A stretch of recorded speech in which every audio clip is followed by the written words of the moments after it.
Hey guys, welcome back to English with Rose. Today we are going to look at this particular word and how to pronounce it correctly. So, how do we pronounce correctly this particular word? Ability. Ability.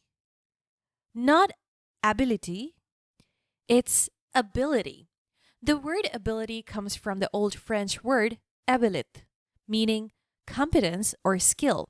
It was derived from the Latin word habilitas, which means from habilis, meaning apt or suitable. In English, the first term appeared in the 14th century, initially referring to physical or mental fitness. Over time, it evolved to mean the capacity or skill to do something. Thank you for watching. Subscribe for more.